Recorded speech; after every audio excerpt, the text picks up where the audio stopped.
Welcome, everybody, to Hello. Crystallizing Conversations. We are so excited to have Jen Bauer here. Jen is the founder of the Institute for Nature-Centered Coaching.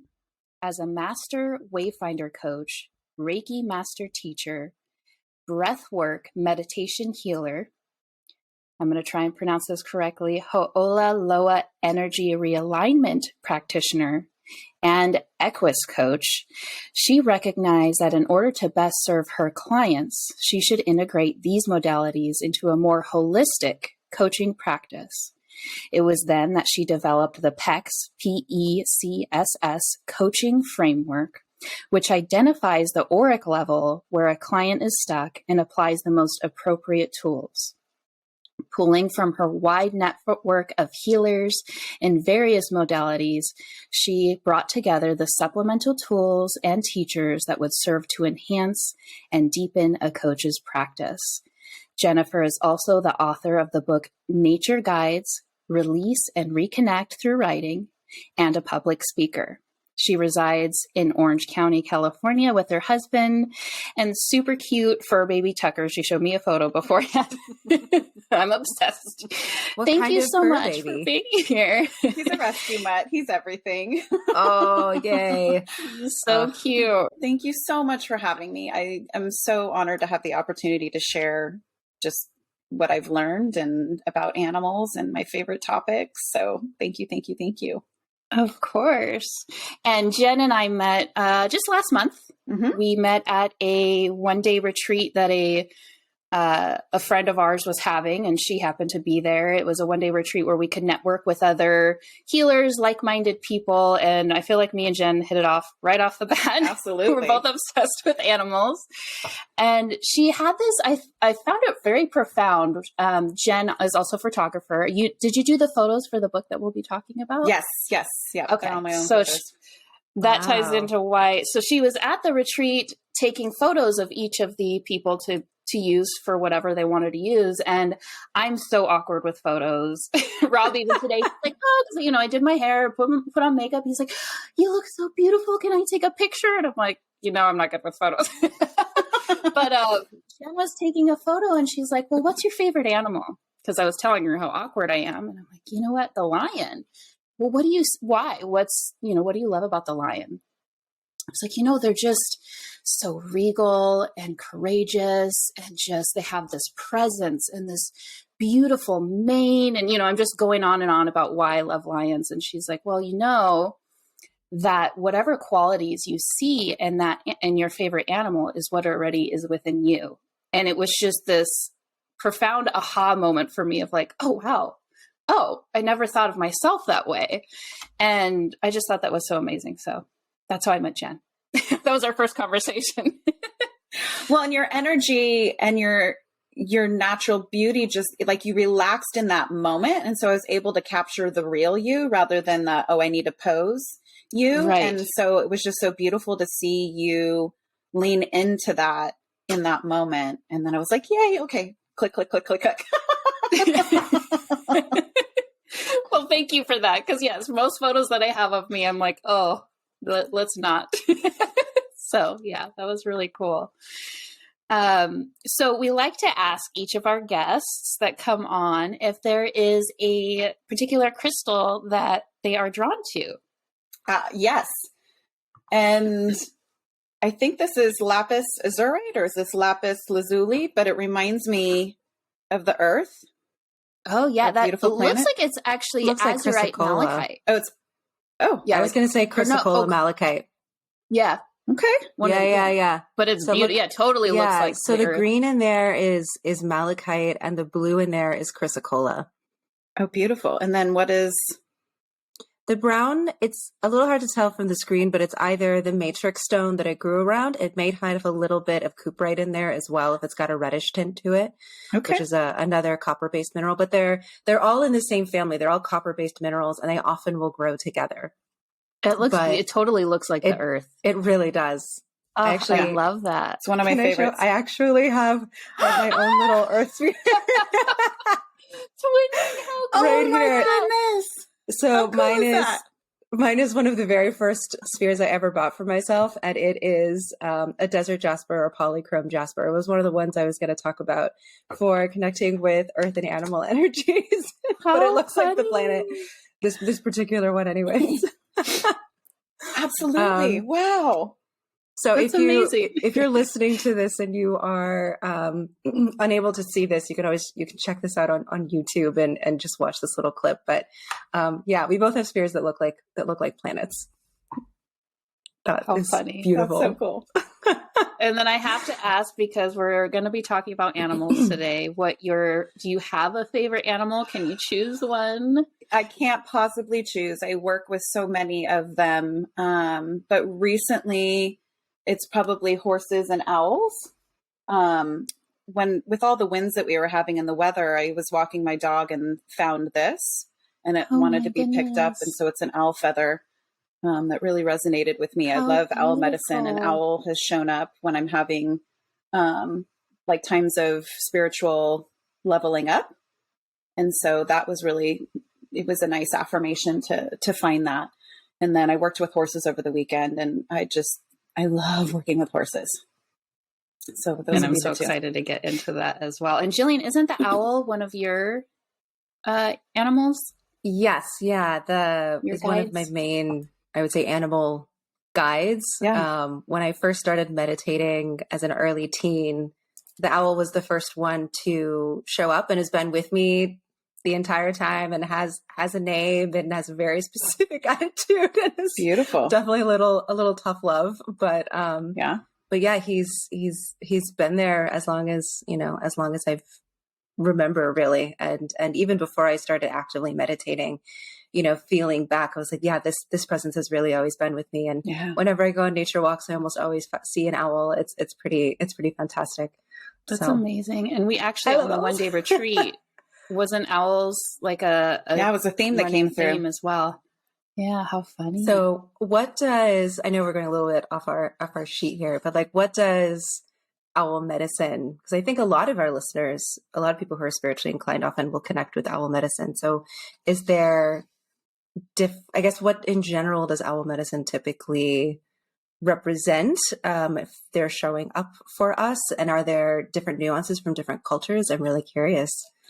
So I like to look at animal medicine as what it means to you and your relationship with it. And so there's so many books out there, and there's tools there that you can pull from, but my preference is actually to touch into what it means to you and your relationship with it. And so your meaning for owl is probably going to be a little different than my meaning for owl and Iris's meaning for owl. And I just encourage folks to connect with, in the same way that Iris was talking about why she loves lions, like, what is it about the owl that is supporting you, that you feel is coming from them energetically in the way that they are engaging with you? And then that's the medicine that they're bringing for you. Across wisdom traditions, it's very much been wisdom, especially spiritual wisdom. And I think the nuances then come from what your personal relationship is with the owl, like noticing when it shows up for you and what the themes happen to be and how that energy supports you through whatever's happening in your life, and starting to notice the trends. And then that becomes that spirit guide for you in the ways that it is meaningful for you. That's beautiful. Thank you. I love that. And I was going to mention this later, but I might as well just mention it now. I feel like over the years, as I've worked with crystals, I feel like everything kind of all came together for me, not only with working with crystals, but starting to really look into the symbolism of spirit animals and just all the things. And for me personally, I was showing Jen before we started recording, there was an oracle deck that I found that when I had been looking for books on the meanings of spirit, different animals, everyone that I looked up just didn't resonate. When I would look up the animal, I'm like, that doesn't make sense for me, like why I would be seeing that. And I ended up finding this oracle deck. It's called the Spirit Animal Oracle Deck. And it's actually the book that I love most. I'll also use it like oracle cards, but most of the time I'm using it for reference. But I find, Jen, the fact that you are having people turn inward and really asking themselves rather than turning. I think tools are great. And if you would rather have, sometimes we'll see an obscure animal and they're like, I don't even know what that would mean for myself. So it is good to have, but I think having us turn inward and really find out, what is that meaning for you? I think that's so huge, because it connects us back to realizing that we have this wisdom within us. Absolutely. It's that we need to trust ourselves and really turn inward and ask ourselves, because the answers are all there already. And it is 100%. Good to have tools, and tools are there to be useful, right? They're useful. They're not meant to be dogma. It's not meant to be our entire lives are defined by the rules that have been set up. They're not rules, they're tools. Yes. And so, they're useful, and that's it. And if they're no longer useful, if it doesn't resonate, then it isn't useful, and you find a different tool, or you don't use the tool at all. Yeah, right. Totally. And if you are encountering an animal that you know nothing about, that doesn't have prior history or meaning to you, it's simply researching, what that animal is, how it lives, what it does, and you'll start to go,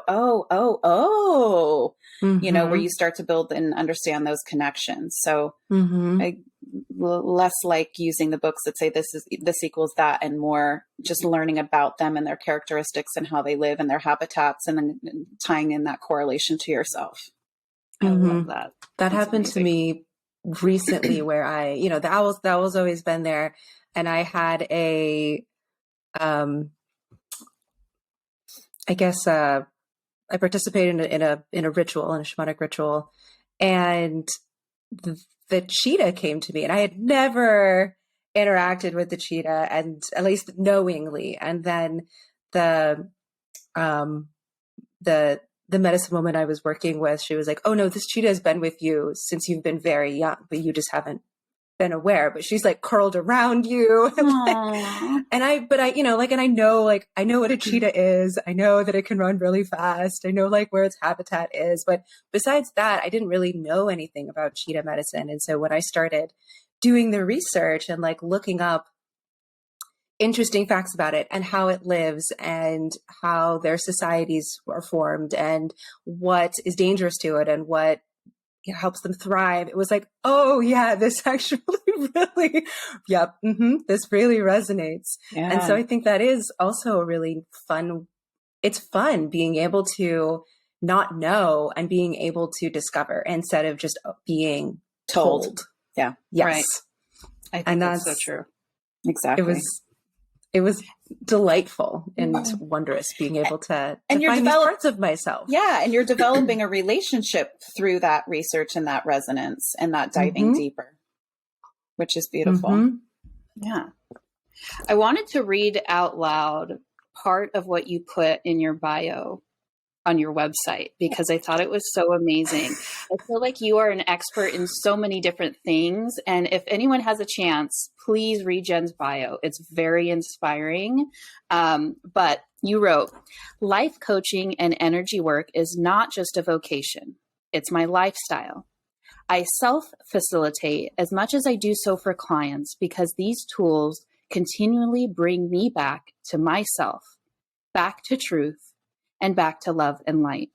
Over the years, these tools have helped me heal some of my greatest pains, and now they continue to gift me with personal growth and deep spiritual awareness.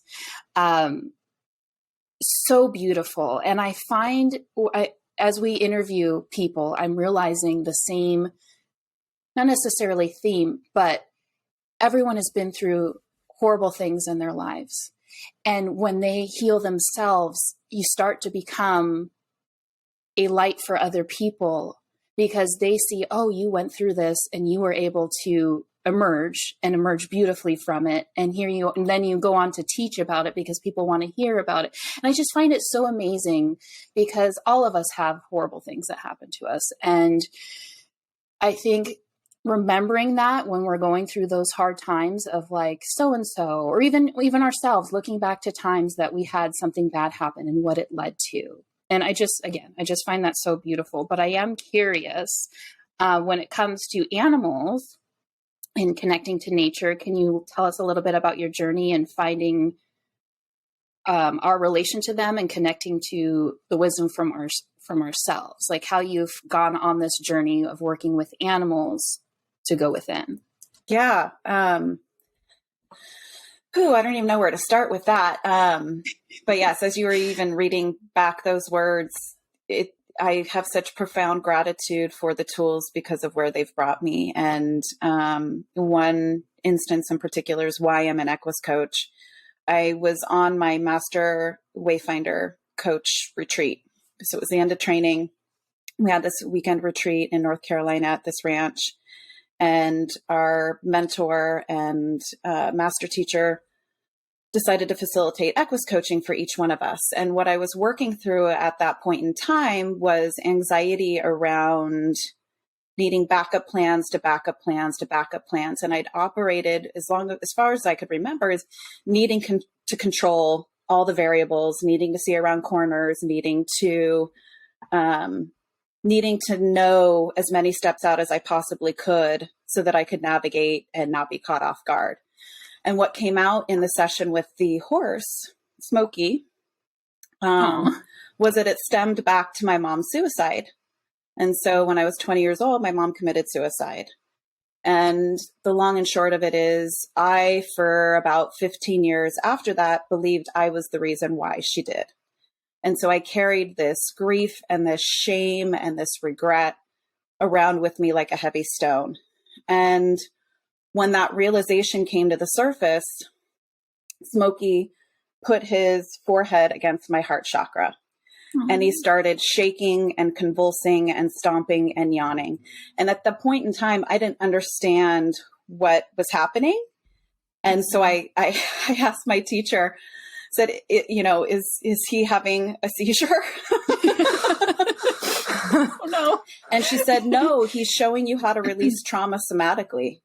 Animals in the wild, when they release trauma, they shake. And he was literally processing my emotions for me and with me on my behalf. And if you understand horses in general, that part of their forehead is their blind spot, so they can't see. So it's the most vulnerable position for a horse to be in, was putting his forehead against my heart chakra. Obviously the heart chakra having a lot of meaning, but the horse processing and showing me how to process that trauma. And so I then immediately just started this ugly cry, sobbing that was just this deep, aching crying as this horse is helping me process. And I got to the end of the wave, and my natural tendency was to spiritually bypass. And so I said, but it brought me to where I am, and da-da-da-da-da. And I had this whole little happy, like, tie it up in a bow, kind of like, let me end this session. And the horse immediately ran to the opposite end of the arena. And I knew enough in watching other people's sessions that the horse was calling bullshit. So horses are lie detectors. And when we're lying to ourselves, we're unsafe to them and they get as far away from us as possible. So I knew that was happening. And my teacher then looked at me and she said, well, the horse is calling BS. How do you really feel about the rug being pulled out from underneath you? And I said, it effing sucks. And I'm tired of being strong all the time. And I once again crumpled into this crying, and the horse ran directly back to me and put his head back where he was. And it was the most beautiful gift for him to show me the healing that I still needed to do. And from that moment on, I was like, okay, I need to train in this modality. But then I also started to seek out somatic healing. And so that's when it led me to breathwork meditation healing and having a profound experience receiving that and then training in it. So every modality that I work with clients on, it's really because it's been so profound in my own healing journey that then I want to be able to share that with others. That is so beautiful. Wow. And I'm so excited to talk a little bit more. So I've always loved animals, obviously, since I was really little, which is why I used to be a vet tech. But horses, I remember going to the library and I would rent all the books that they had on horses. And we lived in a like tract home neighborhood. There's no way we could have a horse. But in my mind, I'm like, I'm getting a horse. And like, I was researching all the different, types of horses and which one I would want. And in my barn, we have a like small backyard. In my barn, what I'm going to have, like how I'm going to lay out the hay and all this stuff. And when I got older and I got married at 18, and that's a whole other story. Obviously not the guy I'm married to now, but I actually ended up getting a horse, and it was one of my dreams. Shire. I love the Shire. So if you're not familiar with the Shire horse, it's like a Clydesdale, but like on steroids. It's even bigger, and they come in different colors, not just black and brown. So they're just so beautiful. And her name was Guinevere, and she had the most beautiful mane. And just the relationship with horses. There's just this. I can't even explain. Like my heart's just like, find the words, and I can't find the words. But the fact that you are able to work with people and horses, because not everyone has the luxury of, it's a lot of upkeep. It's a lot of money to be able to work with horses or even be around them. And a lot of people are terrified of them just because they're so big. Mm-hmm. But little do they realize that they're like more terrified of us. We're the predator, they're the prey. Yeah.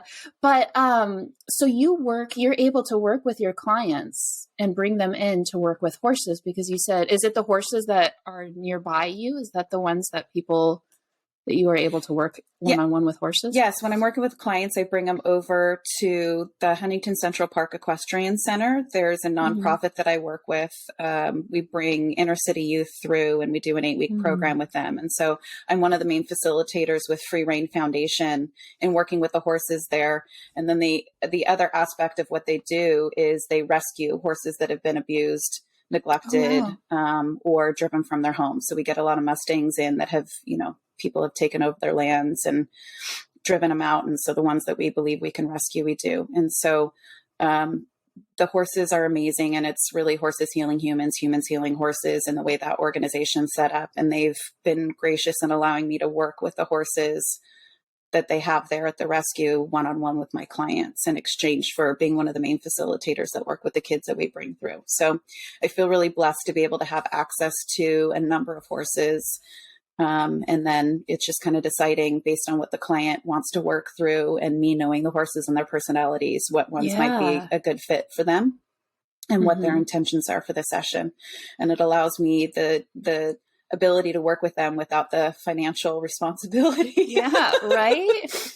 And how you worded that's so interesting, because I was immediately thought of crystals, of like, oh, what are you trying to accomplish with this healing session? Okay, these are the crystals I'm going to pair. So it's the same with horses have personalities. Absolutely. And so that totally makes sense that you would like get the background on, okay, what is it you're trying to work through? Oh, this horse would be a perfect companion for us to work one-on-one. And how cool is that you are enabling horses to be healers? I just find that like so cool and amazing. I don't know. To me, it's mind blowing. Come up and visit. We'll play with the horses. Oh, that's so cool. Ugh, okay. I'm nerding out over here just because I'm so into animals. So besides horses, when you are working with your clients in, your healing, what are some other ways that you facilitate working with animals in order for people to connect with and heal themselves? So sometimes I'll ask them, for an animal or a plant that would represent as a symbol for what they're going through or support. And then we kind of dive in a little bit in how I was, saying like, what does that mean to you? And we just start to uncover what that is. So the left side of our brain processes 40 bits of information per second. That's our logic, language, reasoning side of the brain. Our right side of the brain, which is more subconscious and tied into our sight, sound, taste, touch, smell, which doesn't have language, works in symbols. And so in the same way we dream and the dream symbols have their own meanings for us, our subconscious works in symbols with imagery. And so even just asking them, you know, what animal might support you in this, what plant might support you in this, whatever pops into their brain, we then start to dive in what that symbol means for them so that they can start to gain and connect with that inner wisdom on why that is a symbol, so that we can get out of the rules and the conditioning that we've set for ourselves that's blocking them from accessing what they already know. If nothing's really coming to them, I'll pick up my book. And we'll just flip to a page, and I kind of use it as an oracle deck. And then, you know, we work with whatever the animal is in there. And it's like, okay, you know, what is this? What does this jaguar mean for you, and how it's set up? And so we can work that way. I'm so excited. That's so cool. Or it's just, you know, look around in your room. Do you see an animal or plant, and working with that as a symbol, or look outside your window. And so it's accessing that subconscious part of their brain that already has the answers and the wisdom, and giving something tangible for them to connect with and answer questions about, that then unlocks that wisdom. But the answers are already there. Right. I feel like it's more about us paying attention. Yes. They're always there. It's us noticing and paying attention to, that caught my eye. Why? Exactly. I had an experience where I was in the bathroom, and our bath towel was like, the way it was hanging, the folds looked like a panda.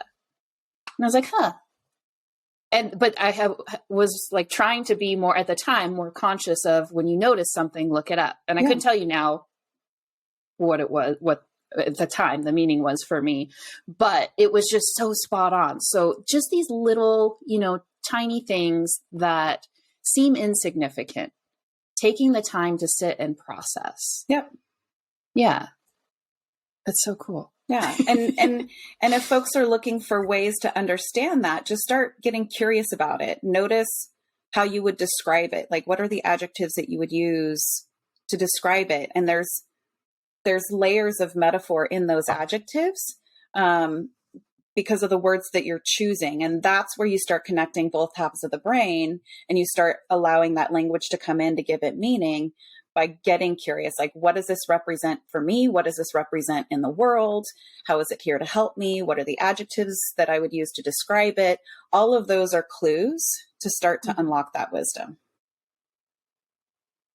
So true. And again, I'm just loving this. I'm just taking it all in.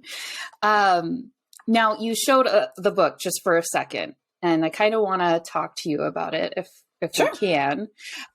First of all, if you're not watching on YouTube and you're listening, it had the cover is a lion. So of course I'm automatically drawn to it, but it's so beautiful. And these are photos you took yourself. Yes. Every photo in here. I'm a nature photographer by hobby and passion.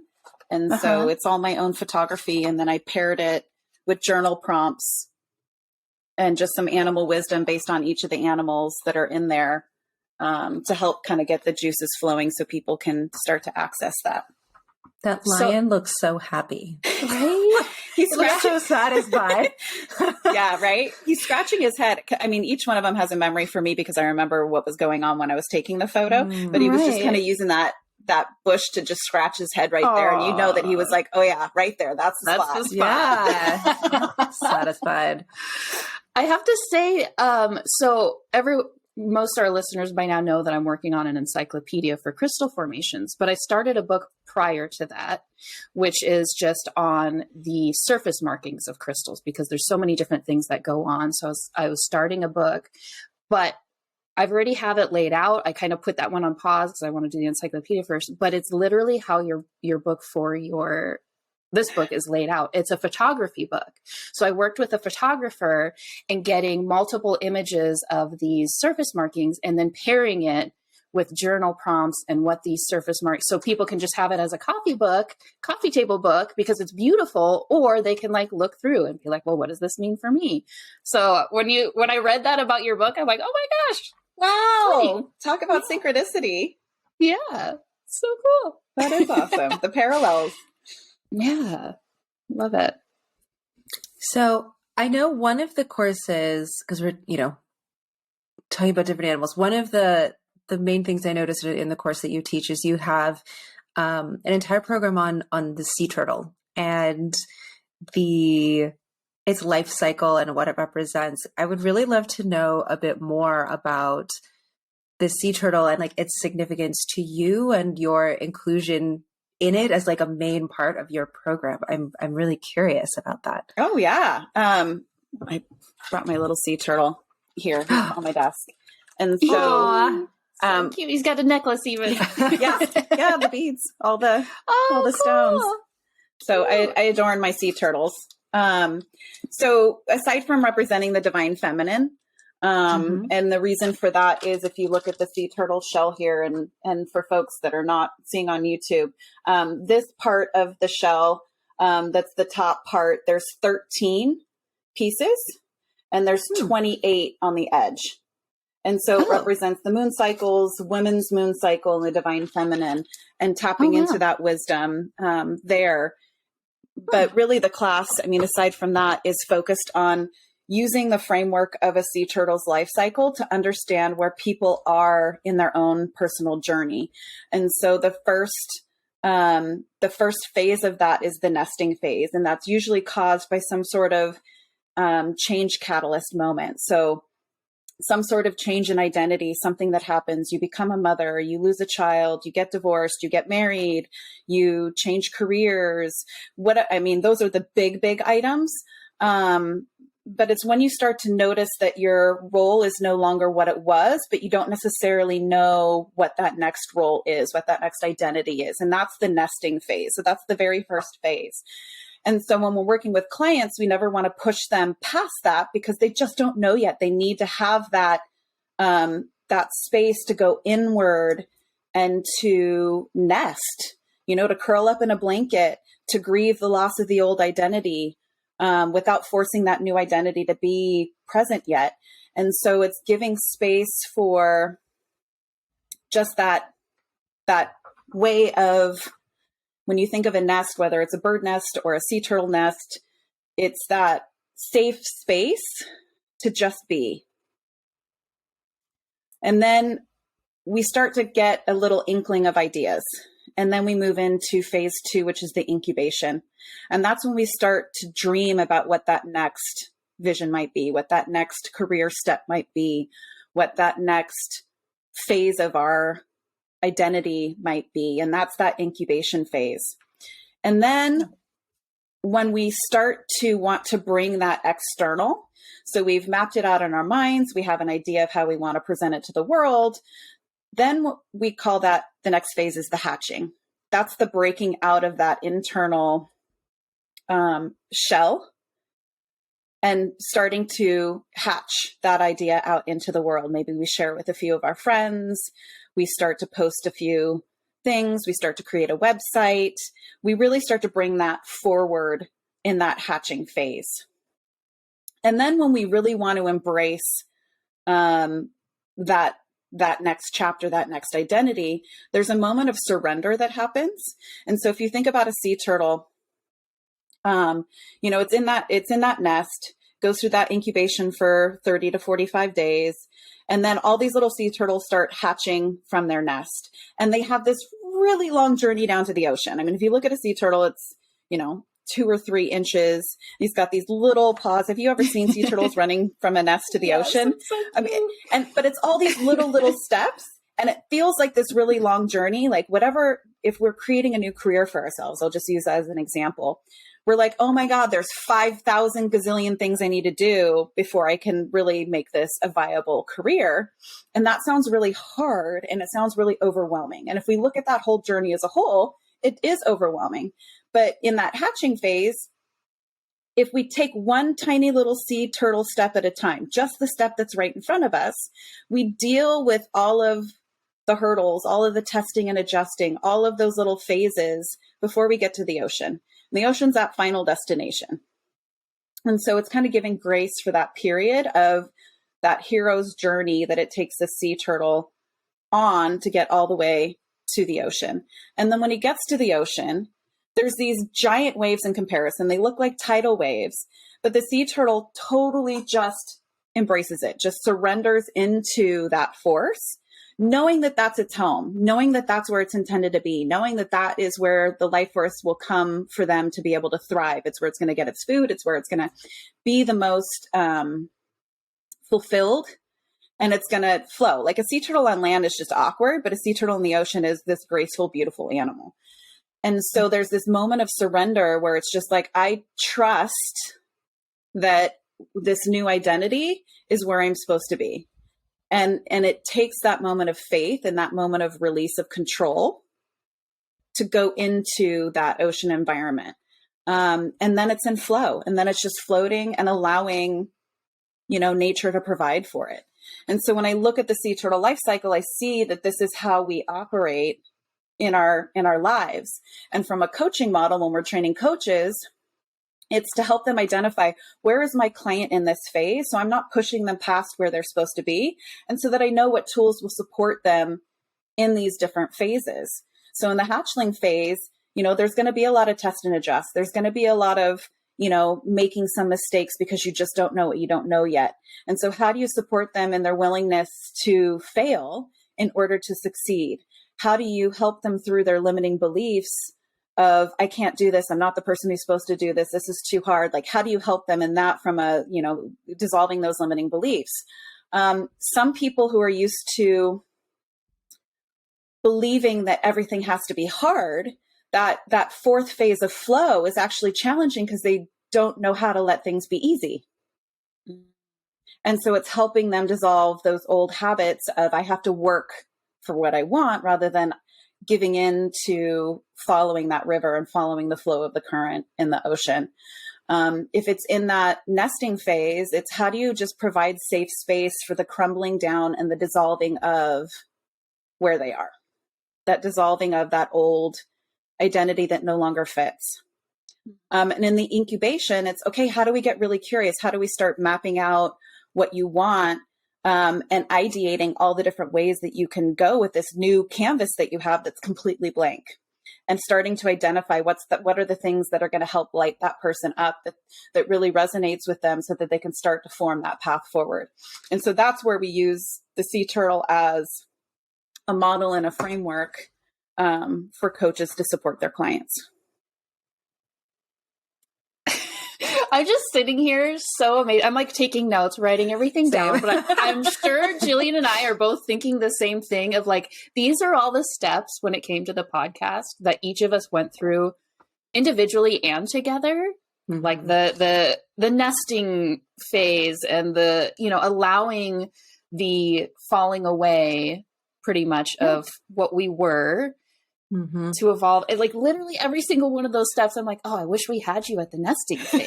So we could have because now we're in the trust phase. So we've like gone through all of these already. But that is so cool and resonates so much, I'm sure, for many of us, those listening as well, because these are steps that I feel like throughout life we go through. Yes. Over and over again, like this corkscrew of. Yep. And it also, just looking at my own experience too, it's like, all right, so for the podcast context, we're in the surrender and flow, but like in this other part of my life, I'm like, oh crap, I'm nesting. Like, oh man. But like how beautiful that is in terms of, okay, I just need to be a blanket burrito. Yeah. And like, yes. And that's okay. And that's okay. And different aspects of our lives are going to be in different phases. Mm-hmm. And giving ourselves grace, knowing that this is just exactly how it's supposed to be. And I love the imagery too, because when you're looking at a beach, right, and you're seeing those waves, like they're not all going at the same time, right? There's constant lapping over each other, and it's such a beautiful image of how messy our lives can be, but that's a good thing. Yes, and that we're always this cycle of rhythms, and we're not meant to be only one singular wave, always in sync with everything that's happening in our lives. It's always going to be this turnover. And that's part of the beauty of expansion, is that we do always get to grow. We are always in this expansion phase. Exactly. And that's really lovely. Yeah. Yeah. And one more symbolism thinking of that is the reason why sea turtles know what direction the ocean is because of their connection to the moon. And so the moon, how the moon pulls on the tides, it also then directs the sea turtle. And so if you aren't connected to your moon or your, what people call their North Star or whatever, if you're not connected to that moon, that direction, that inner knowing, you can get lost. This is just, we're all just nodding. Yes. If you're not watching, we're just like processing it all, thinking about it all. It's like crashing over. I was like, yes. Oh, profound. Yeah. The wisdom of animals. The wisdom. Totally. And not to go back, but I need to go back to the nesting. I feel like for me throughout my life, the nesting has always been the hard part for me of like, okay, I don't know. And I haven't for the longest time given myself the grace to just be. It's like, well, I don't know, but let me keep finding out. Let me keep trying. And our society doesn't allow for rest. It doesn't allow for breaking down to rebuild. Right. And I grew up in a family where both my parents, my mom worked and my dad was a workaholic. Mm-hmm. So it's like always been ingrained in me. But I remember I had this roommate, she's one of my best friends, but this was in my early 20s. And I admired her so much because on her day off, this was when I was going to school full time at night and working full time during the day. And when she had a day off, she would stay in PJs all day, laying on the couch, watching Disney movies, napping on and off.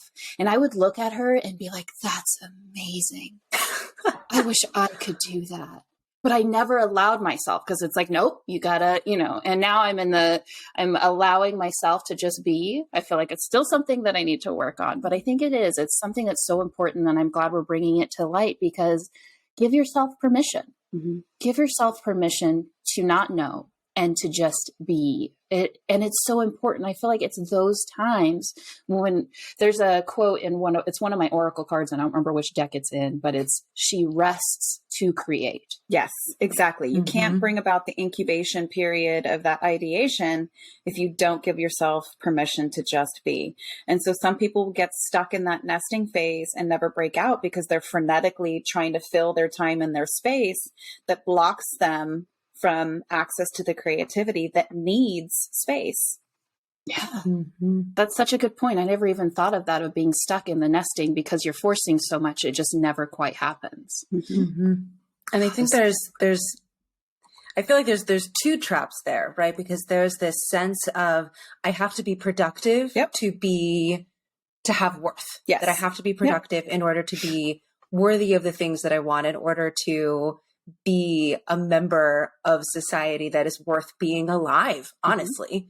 Right? Like those lazy bums, they're worth the horrible things that people come up with, but it's very ingrained in our society. It's conditioned ingrained. For sure. So there's this idea that in order to be alive and worthy, I have to be productive. And then I think there's the second part of that, the second trap. There's this idea that besides productivity, I can't deal with my emotions, so I have to keep busy. Oh yeah. The avoidance. And yes, exactly. So there's these twofold bumpers that are making it challenging to feel like it's okay to sit and be in the emotion or be in the dissolvement or be in the joy and serenity that can come from resting. Yes. And keep going. Oh no, I was just going to finish by saying, and I think what often can happen is, right, if we don't allow what you just said, if we don't allow the percolation, creation can't come. And if we don't allow the dissolvement, expansion can't come. And if we don't, and if we're always being productive, creativity doesn't mean something's productive. People can write a book that nobody reads and it's still a beautiful creation. Yes. And there's, I think, a lot of confusion in our society between the act of creating and its value versus production and its value. And that creation is actually inherently much more valuable than production. But our society doesn't see it that way. Mm-hmm. Yeah. And you actually hit on two very good points in that it helps then understanding that is the nature of that space. And if you're recognizing a client is in that, but they're not allowing for it, you're saying, okay, what are those 2 areas that they're living in that I can then help them get unstuck from that? Either the avoidance of processing the emotions and the grief that comes with that chapter ending, or the, okay, what are their limiting beliefs and the rules that they've grown up with around what it means to be productive, what it means to have time and space. And that's then cluing the coach into, okay, let's start digging on these things because they aren't allowing that phase to be that phase. Mm-hmm. You absolutely nailed it. And I think having that coaching, I'm realizing how important that is for people that don't have an outsider's perspective, right? Like they feel stuck and they just don't know why. And they're doing this almost like circling down the drain, right? And it's like, what's happening? And they don't have anyone in their life. Like, I feel like me and Jillian are very blessed that we have a lot of spiritually minded people that we can go to and talk about these things. And I think that's why it's so great that you have come up with this program with all these different coaches from multiple different backgrounds that you can go to and give your problems, but they actually have tools to help you rather than just complaining to a friend and having the friend, which is nice to have a listening ear, but it's like, well, sucks for you. I guess we'll talk next time, Like, it's nice to have someone to bounce those ideas off of. And if you don't mind, I would love to talk a little bit about your Nature Center program. Jillian and I both were we were just like oohing and awing at all the things on this website with all the different healers that you have and all the different modalities. And it's like a syllabus going to school, but for the most exciting, fun, amazingness. Can you tell us and our listeners a little bit about it? Yeah. And how you came up with it. I think it's brilliant. Oh, goodness. How I came up with it, I think, was following lots of breadcrumbs and getting lots of downloads and meditations and pushing them off and saying, nope, sorry, that's for somebody else. Nope, sorry, that's not me. I haven't been doing this long enough. I mean, all my limiting beliefs around, not me, somebody else can go create this. And I started to ideate and I was like, well, let me just think, like, what could this possibly look at? If I wanted to, like, what would I have created for myself and how I would have wanted to learn if I could have expedited this whole process rather than having to seek out the different tools and putting them together in my own healing journey. If I were to bring that into a whole program for people, what would that look like? And I started to map stuff out and I was like, oh, but I know somebody who does this that I don't know about. And I know somebody who does this that I don't know about. And I would pull in this. And so I started to realize that I already had this network that knew the things to fill in the spaces on what that ideal would look like. And I was like, this might actually work. So then I reached out to those people and said, so I got this crazy idea. I want to create this nature-centered coach training program. Would you be interested? And everyone got so excited, everyone I reached out to, and then they were starting to bug me. They're like, okay, so when are we doing this? And I'm like, oh, but that's really big. And there's a lot of sea turtle steps to get there. And, I had my own journey and my own resistance to it. But I kept getting the nudges and meditations. It was like, no, you've got to do this. You've got to do this. And so one morning I was walking my dog and I came back into our patio and I noticed that there was a bird that had hit our window that was kind of sprawled out in this little grassy patch. And so I brought the dog back inside. I came back out with a shoebox and some tissue and the bird let me pick it up. It didn't fight back. It didn't try to bite. It didn't do anything. It just let me pick it up and I put it in the box, brought it into my office here. I flowed some Reiki to it. And through it. And then I logged on to this Facebook group I'm a part of that's Animal Wisdom Communicators.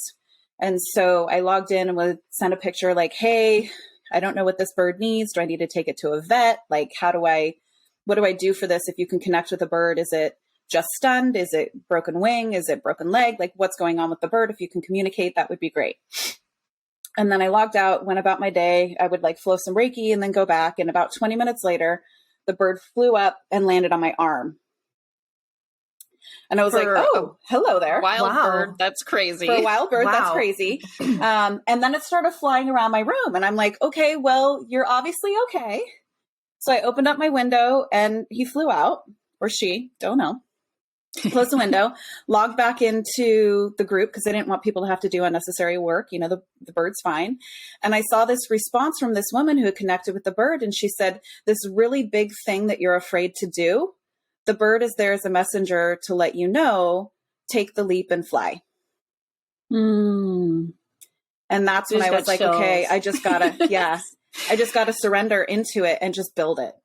And that's how it came to be. But the curriculum itself is, if I were to have built something for myself that would have walked me through my healing journey to where I am now, if I could create a set of skills to not only support myself, but support others, what would that look like?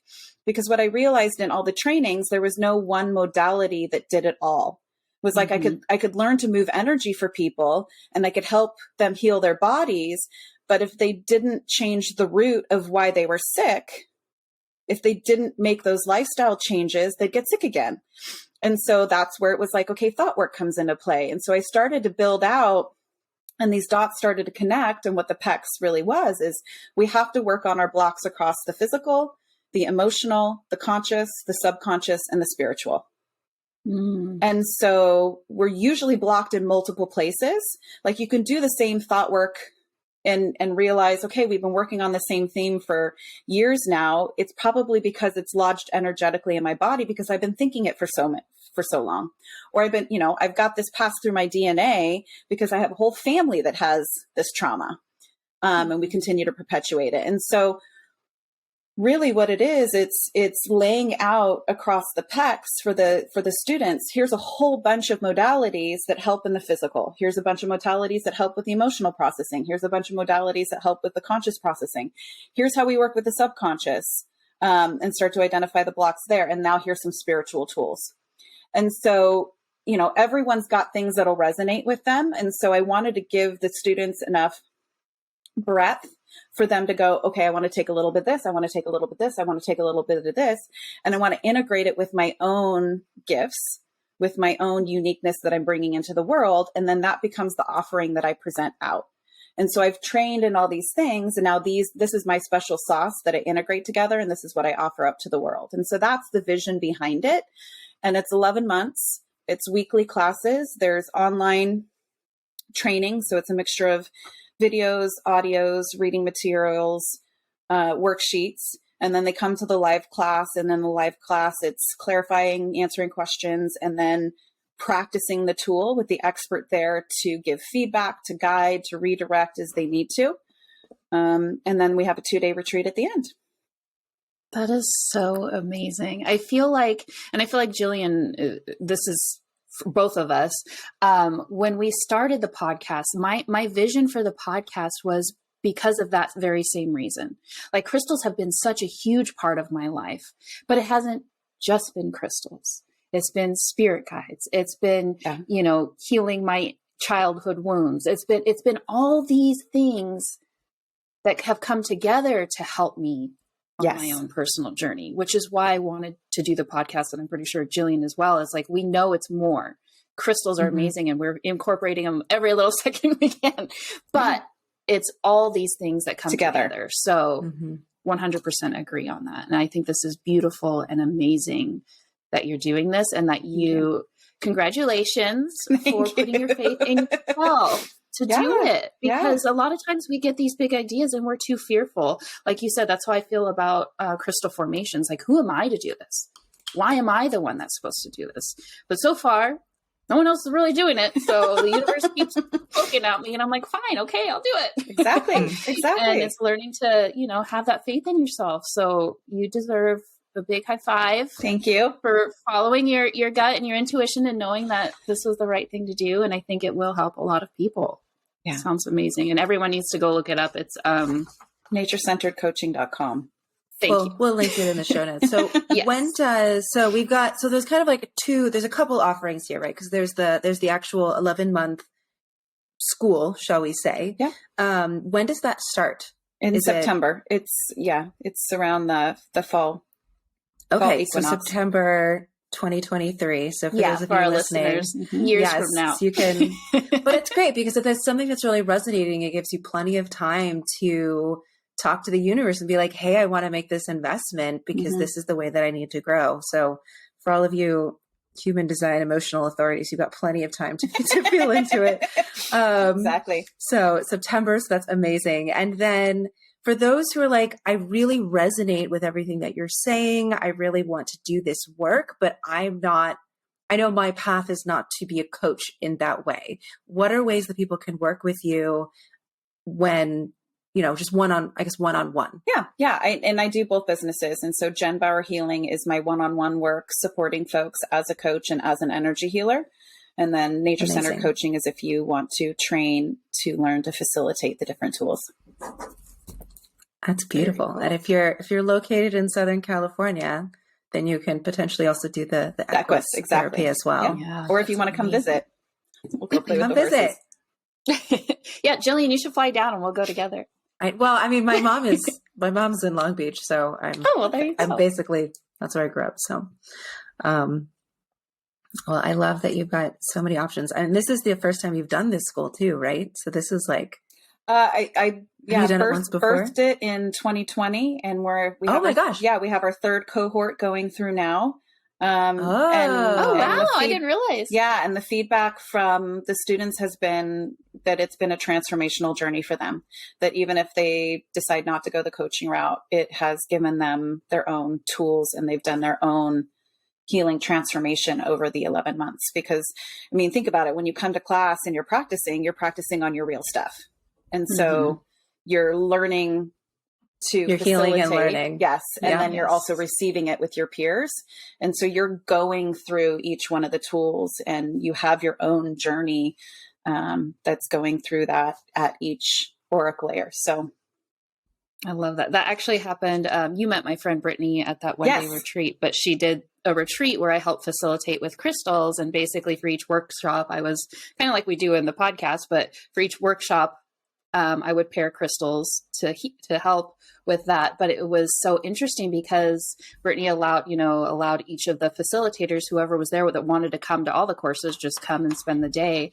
And we were right alongside the people that we were helping facilitate, like the people that signed up. We were, crying with each other, hugging each other. It was just, even though we were there as facilitators and helping with this retreat, we were receiving. The healing. Well, so I can attest to that for sure. But it's a reciprocation. It's you give, you receive, and that's the exchange and the balance that we create in the world. Well, can you tell our listeners a little bit about your embodiment journey that we will be offering? Yeah.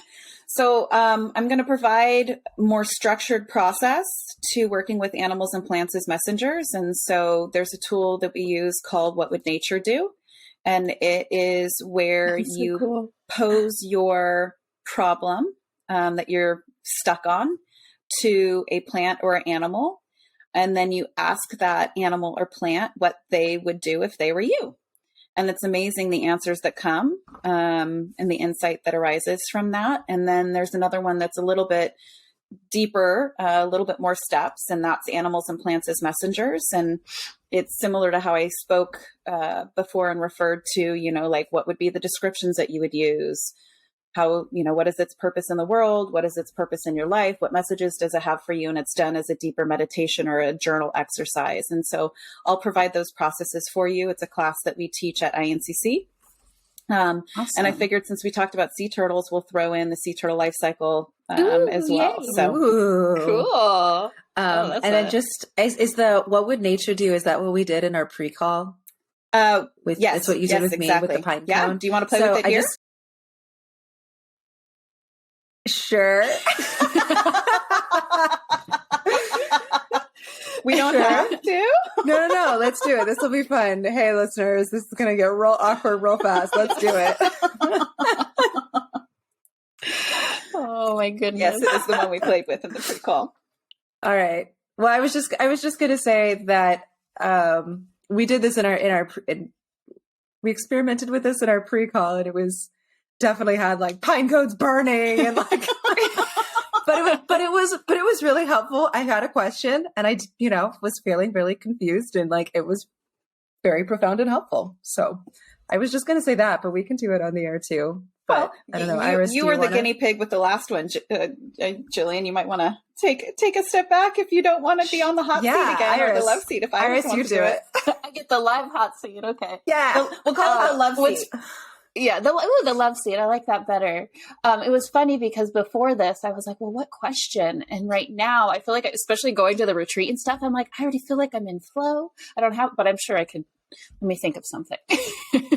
How about, I think my thing will be, because I feel like I'm already on the path. I feel like Jillian and I both, we put a lot into this podcast, and we feel like it will grow to really help a lot of people, because that's our goal in all of this. So between that, and I'm working on my book, and, still teaching about crystals, I feel like I'm already kind of in the flow. I have my hands in a lot of things, but it's steadily progressing. But I guess, a question would be, is there anything I'm missing? Can that be a question? Yeah, or anything you're missing, or you could even just say, how do I go deeper and more expansive with this? I mean, we don't have to look for problems to solve. We can also look for, how do I allow this to continue to be bigger and better? And like, how do I continue to expand or continue? We don't have to always look for ways we're stuck. Right. That's true. How to expand what we're doing to be more, to be bigger, because we do have our loyal, trustworthy listeners. Yeah. Let's make it about the podcast. Yeah. So we want to grow to help people all over the world. And our goal is to not only help people that are already spiritually minded, is to help people that maybe they don't know much about crystals at all yet, but we are just trying to, bring in different healing modalities for everybody. And so we want to get ourselves out there, and how we can do that more than what we are already doing. Okay.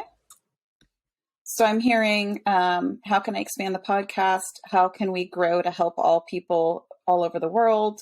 And how do we reach those that are new to crystals? Yeah. Let's start. Very vulnerable. I know. I'm like, oh, great. Which one of those do you want to pose first? And we may find that the same symbol works for all of the questions, but let's just go one at a time. Which question, if you feel into that, do you want to ask first? I would say how we can get the podcast more out there, essentially, like to where there are more listeners. Okay. And you mentioned earlier that your studio there doesn't really have nature elements to it right now. So do you want to tap into just your imagination, or what do you want to do? Yeah, let's try that, just because, I have a couple little plants I can see, but I think it would be better to just. Okay. So settle into that question in your body. Feel into your breath. Now, if you were to ask yourself what animal or plant could provide the most wisdom right now in this moment for you, what's the first thing that pops into your mind? Before you even asked me that, I had a new rosebud. Like, I was imagining my heart, but it was like a rosebud that was slowly unfurling. Beautiful. Okay. All right. So feel into that rosebud. And you're going to have a conversation with this rosebud. And it'll just be, hey, rosebud, here's where the podcast is at now. I'm looking to know how I can expand the podcast to more people out there. Rosebud, what would you do if you were me? What answer do you hear, Iris? I'm getting a couple different things. Okay. Which maybe you can help me a little bit. Yeah. We'll get curious about it. What's coming up? So first of all, it's like a soft pink rosebud with like a little bit of white on the edges. Okay. And it's still kind of tighter, like it hasn't quite bloomed yet. But I got a little bit of like a reminder of fragrance, and time, because rosebuds you can't really force to open. And then I just got the little ping of like, sometimes like when I'm on a nature walk, I'll notice things that Rob won't notice when we're on our walks together, and I'll point it out and he'll be like, oh my gosh, oh, that is so awesome. And he'll take a picture. Right. So I think to me, maybe that means this is one, because rosebuds take, you have to let them unfurl on their own. It can't be forced, but also that other people will notice and talk about. Yeah. So that's what I'm getting, is that, people will notice, it's a soft pink. So to me, that's more feminine. We do have a lot of women. So far, it's only been women on the show. And the fragrance is basically, it's sweet. And I don't know, that's kind of what I got, but maybe you have a little more insight. Well, what does fragrance offer to you? Like when something's fragrant, what is it? What's it elicit in you? Just that feeling of like, this smells so good. And I get amazed that nature created it. Like, it's not a perfume. It's just something the flower did on its own. But yeah, Jillian, it sounds like you had an insight there. The phrase that came to my mind is that it was the essence. It's something that can be bottled in a way, right? And it's like the rose may die, but the essence is going to continue, and you can turn it into a perfume. It's something that can continue on and be appreciated. And that, I don't really know how that would translate, but that was the phrase that came to my mind. Yeah. Well, and even the fragrance is what draws people to the flower. Oh, that's very true. So it makes it recognizable. It's what makes it it brings differentiated you closer from others. Exactly. Like draws you in to participate with it. And so if your podcast is fragrant, then you have the feminine, the soft pink coming in and maybe sharing with the masculine in the same way you shared with your husband. Like he wasn't the first to notice it, but he can appreciate it once he's been made aware. Right. And so it might be interesting to play around with when thinking about topics and your focus areas, what is fragrant for the podcast, and that it might take time, and you'll have your initial listeners and viewers, and then they may share it, and it may go and expand to helping men getting in touch with that masculine side to complement the feminine in partnership. Yeah. And I feel like that's always been a vision of mine too, with this podcast as well. So that makes a lot of sense. Well, see, you've already got the inner wisdom. It's just now that I already knew. No. You already knew. You already knew. Don't force it. Don't try and rip that rose open. Let it unfurl. Yeah. And it is. Okay. It's an essence that you're bottling. And so you're capturing these podcasts now, but people will be listening, a year from now, 2 years from now, whenever they discover you, whenever they've been exposed to it. So that's just a taste, you guys. A vulnerable taste. A very vulnerable, slightly embarrassing. I will admit I'm a powerful taste. It's kind of like weird to like, hey guys, we're going to ask about how we can make this more popular to the people who are already listening. But we appreciate you. Thanks for hanging out with us. When you are vulnerable, you give others permission to be as well. And That's it's true. okay to say, hey, if you find our podcast fragrant, share it. Yeah. Share our essence with others. Exactly. Let's do it. Call to action. Yeah. Well, obviously we're crystallizing conversations. Yes.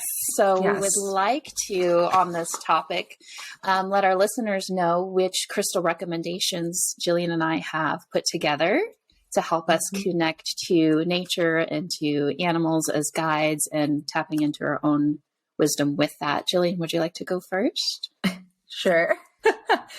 Well, unlike probably most episodes where I have really clear, like, these are the good crystals that I would review, but of course go with your own intuition, I actually really feel that when connecting with animal energies, it is less about specific stones. I will say, I think a lot of agates and jaspers and chalcedony, these really earthy, sometimes slower energy stones can be really helpful in tapping into that. Versus like, you know, these very high vibrational esoteric type stones. But I will say, I honestly feel like one of the best ways is utilizing crystal figurines. So it's less about the actual stone and more about carvings that really help you connect with the energy of that animal.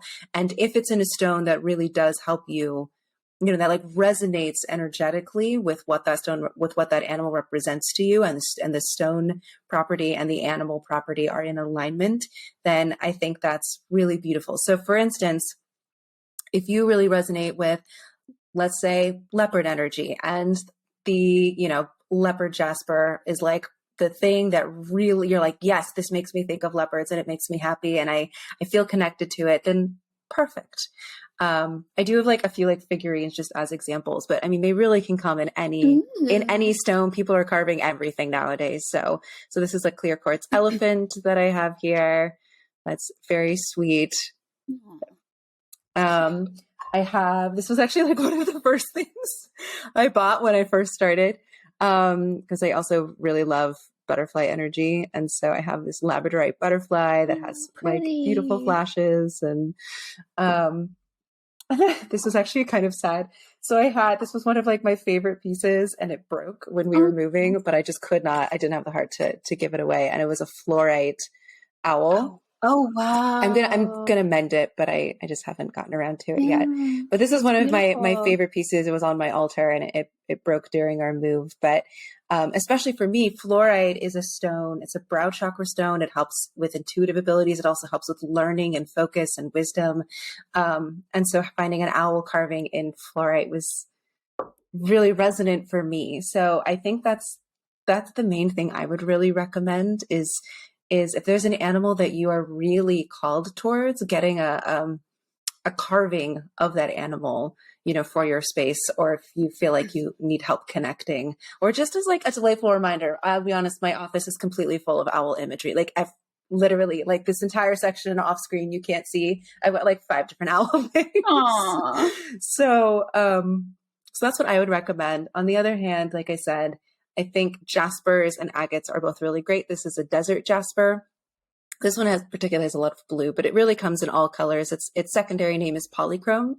It's a fantastic, very stable stone that really helps you kind of connect with earthy energies. A lot of people recommend Dalmatian jasper is another thing. It's another spotted jasper that definitely looks like a Dalmatian. Or even maybe orca agate, like yes, orca agate. I will say, I feel like there's a number of crystals that really do resonate with whale and dolphin energy that people have, I think, because it's such a powerful energy, and so when people do connect with it. So Lemurian, speaking of animals, I have an ant that's crawling across my desk right in front of me. But for whale and dolphin energies, like, okay, and what does that mean to you? I know. So like Larimar, Lemurian aquatine calcite, Orica agate, these are all really great ones for connecting with that type of energy. But for other animals, I would say like go with the stone that feels like how the animal feels to you, and really use your intuition for that, because that's really what's going to help connect you. Awesome. I love that. Thank you, Jillian. Thank you. Mine, again, I specialize in the formations. So as I'm describing these, I highly recommend you guys go to my website and check out the free encyclopedia. There's photos, so it'll help you to visualize a little bit better. As well as you might find, one of the most exciting things I find, and I've realized from a lot of my customers too, is learning about a formation and realizing you already have it in your collection. So if you're a crystal collector and you already have a bunch, as I talk about these formations, you might find you already have them, which is really exciting if you've never heard of them before, to learn about and look and find it in your collection. So I have, for a formation to help you set aside time for you so that you can be open to these signs, is called Dauphine Habit. And it's another one of the formations that you in the mineral world people are familiar with, but not necessarily in the metaphysical. And it is a formation that happens in quartz crystals. So we've talked before in multiple episodes now that quartz crystals have 6 sides and 6 faces. Dauphine habit is when 1 or 2 of the faces are much larger than the rest. And the reason being is it grew slower. There was actually an uneven supply of salicylic acid molecules. So that elongated face grew slower than the rest. So that's a crystal that's really going to help us slow down and have patience. Again, we talk about this fast-paced world and doing. So it's not only going to help us to slow down, but because it is such a wide, larger face, it's going to help us to be open to those signs from the animals, the plants. And then there's 2 formations that I recommend helping us to connect to nature itself. One is fairy frost, not to be confused with fairy dust. So the frosty one. And I've talked in our previous plant episode about Devic Temple. So I'll go more into fairy frost. It's an internal attribute, and it's what causes quartz crystals to appear white or cloudy. We've talked about divine feminine crystals are majority white or cloudy. So divine feminine crystals are majority fairy frost, but the fairy frost is the actual like color itself. And it's caused by like air bubbles, gas, small internal fractures, but they help us to get in touch with nature and all her magic and insight. So as we've already talked about, noticing something just like I did with the rosebud and what it means to us. So they help us to stay open to these signs as well as connect to Mother Earth. And on top of it, just because we're talking about nature, they also help us to be unmovable in our stance to protect our planet and give us the courage to stand our ground and being an advocate for Mother Earth. So just all around encompassing. And then Devic Temple, I'm not sure who's familiar with seeing crackle quartz, but that's a man-made version. But Devic Temple is when a quartz crystal has a lot of internal fractures that are horizontal. They're like little levels almost throughout the crystal. And it comes from the word Deva or Devi, which is a supernatural divine being or God in Hinduism and Buddhism. And Devic Temple not only help us to connect to the more spiritual aspect, they also help us to connect to Mother Earth and all her creations, both seen and unseen. And then as far as the crystal recommendation to help you understand these messages. So for instance, you notice something like, oh, I realize I'm noticing this. It helps us to really take notice and bring in what the meaning is for ourselves. And that's bridge formation. And bridge formation is a type of crystal where a crystal is piercing another crystal. And I feel like the easiest way to describe that would be, it's called bridge. And it would be, the bridge is my arm and the shoulder is connected to my body, right? It's held within. So a lot of people, sometimes they'll call it a penetrator crystal, but it's actually the base that's held instead of the tip. And the majority of that piercing crystal is outside of our body, whereas there's another formation very similar where it's the majority of the crystal you can see inside. That's inner child, which is something different. So majority of that secondary crystal out. What does a bridge do in real life? It helps us to cross over obstacles that we normally wouldn't be able to get across. So bridge formation is going to help us to get through that mental chatter, to get through all that stuff that's blocking us from really understanding what the message is for ourselves. So that would be bridge. And then lastly, the crystal formation I would recommend for connecting to nature if we can't be in nature. So say you love being in nature, say you love seeing all these signs, but you're stuck in a cubicle all day, or it's nighttime and you realize you never got out into nature, or it's freezing outside and you can't go outside to really experience it, would be lodolite or garden quartz. And that is when a crystal has a bunch of different minerals included that almost looks like an underwater seascape or a garden space. You look up garden quartz or lodolite. It's very, very beautiful. And when you aren't able to connect to nature physically, it's going to be one that kind of helps you to go within and do that through a crystal. So those are the formations. Mm-hmm. And yeah. I would say just to add in there, especially for being able to help help us understand the messages that are coming in. I didn't write this down, but when you said it, I would recommend Shattuckite is really fantastic for helping us fully understand the messages that are coming to us through our guides or through animal messages or plant messages. So I would say Shattuckite, Shaman Stone, and then Blue Kyanite, but definitely the Shattuckite. One of my favorites. It's a good one. So much knowledge and wisdom. I love it. Thanks, Jen.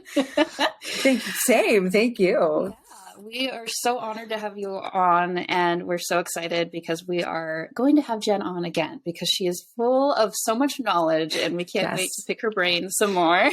Yes. So thank you so much, Jen, for being here, for taking the time to share your wisdom and your passion. And yeah, we're just so honored to have you. Thank you. Thank you. Thank you. Thank you for allowing me the space to share and get this information out for folks and help in whatever way it's intended to. So thank you for providing that space and the platform and just your open hearts to receive this information. So thank you. Of course. So for those of you listening, we'll include in our show notes the link to both of Jen's sites, whether you're interested in working with her one-on-one or whether you're interested in going through the fourth cohort of this amazing coaching course. So we'll include that, so it'll be easy for you to find. The embodiment journey sounds absolutely incredible. I personally feel like, I'm gonna download this one. This is pretty great, especially because I've already done one of them. So it was very helpful. I will also say that if you are not already a member, we do have our private podcast. We've got an extra little secret podcast, I guess, that if you would like to join, you can go to our website, which is crystallizingconversations.com. We have our Star Sapphire membership, and that gives you access to our private podcast, to our community. And we also have another one that's called the Druzy membership, which gives you all of the same access as the Star Sapphire, but then you also get the embodiment journeys for this month. So it'll be for March. So you'll get this one, and then you'll get our next one as well. So we've got those available. We would love to see you in our community. It is new, but we're growing, and it's exciting. If you enjoyed this episode, as we just said, with our beautiful rose fragrance, if you enjoyed our fragrance, if you wouldn't mind, sharing it with others, letting others know, and pointing out how awesome we are, if you think so, to other people, that would be fantastic. We hope you continue along this podcast journey with us. We also would really love to know what you think. If you would like to give us a rating, we really appreciate that, especially if it's a good rating. But also, if you've got questions, or you are curious about things, or you want to share what topics you're interested in, you can contact us on Instagram and comment, DM us, let us know what you're curious about. We're always excited to know what you all want to learn, and who if there's anyone that you think you love that you want us to have on our podcast, please let us know. We are a community here, and we really want this to be a place where you all feel like you have a place too. So with that, I think that's it. You can find us also on Spotify, Apple Play, YouTube, and crystallizingconversations.com. I think that's all of the information. Oh, don't forget Don't forget that if you're listening to the podcast, make sure and hit subscribe, because we are posting every full and new moon. That way you get a notification as soon as our episode is out. Same with YouTube. So every single episode we have invested so that you guys can watch and feel like you're watching a show if you're not much of a podcast listener, or if you want to do both. Make sure see and the subscribe. crystals. Yeah, and see the crystals and our expressions and all the different things that we're showing. Make sure and subscribe on YouTube as well. So thanks everyone for listening. We hope you enjoyed, and we'll see you next time. Thanks, friends.